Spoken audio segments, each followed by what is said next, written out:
চুরি যাওয়া টোটো উদ্ধার করল শিলিগুড়ি মেট্রোপলিটন পুলিশের নিউ জলপাইগুড়ি থানার পুলিশ।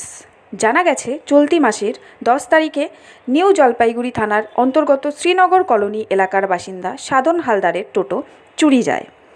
এরপরেই নিউ জলপাইগুড়ি থানায় অভিযোগ দায়ের করেন টোটোর মালিক। এরপরেই নিউ জলপাইগুড়ি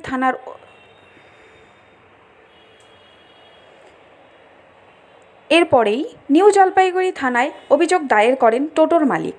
অভিযোগের ভিত্তিতে তদন্তে নেমে সোমবার গভীর রাতে 3 বাত্তি ওভারব্রিজ এলাকা থেকে চুরি যাওয়া টোটো উদ্ধারের পাশাপাশি একজনকে গ্রেফতার করে পুলিশ।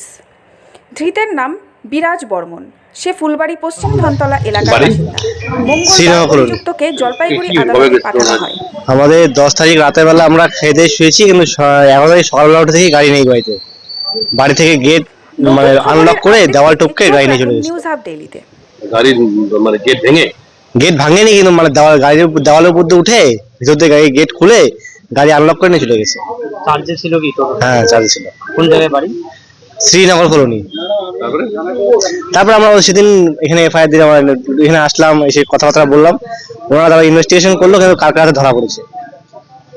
তোর ধরা পড়েছে কি? কাকে তো ধরা পড়েছে, চোরটা আমাদের বাড়ির পাশে ভাড়া থাকতো, আমরা চিনেছি আর কি, যে করেছে।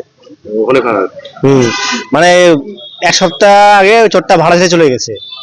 তারপরে শুনি যে তারপরে তো চুরি হলো। এই যে কালকে যখন আসলাম তখন চিনলাম যে ছেলেটা পাশের বাড়ি ভাড়া ছিল। কোথায় নিয়ে গেছিল টোটো চুরি করে? এটা নিয়ে গেছিল আপনার চোপড়ার দাসপাড়া। ওখান থেকে নিয়ে আসছে, রিকভারি করছে ওখান থেকে। মানে কি বিক্রি করে ফেলছিল নাকি? বিক্রি না, ওটা শুনিনি বিক্রি করেছে, কারো বাড়িতে চার্জে বসেছিল। ওখান থেকে আগের দিন রাতেবেলা স্যারেরা সব গিয়ে ওখান থেকে রিকভারি করেছে আর কি। পুলিশের ভূমিকা কি? খুব সুন্দর, খুব ভালো কাজ করেছে। আমরা মানে অ্যাক্টিভ খুব কাজ করেছে, এটা ভালো লাগলো দেখে। তোমার কি উপার্জনের উপায় কি? মানে আমার না, আমার আর কি ভাই চালায়, বাবা চালায়। আর ভাইয়ের মানে মেনলি সংসারের অর্ধেক উপার্জন এখান থেকেই চলে আর কি। ছেড়ে পাওয়াতে কতটা খুশি? এখন তো ভালো লাগছে, মানে একটা দেখুন, একটা কিছু হারালে এখন ভালো লাগছেই। তোর নাম কি বললি? সাধন হালদার।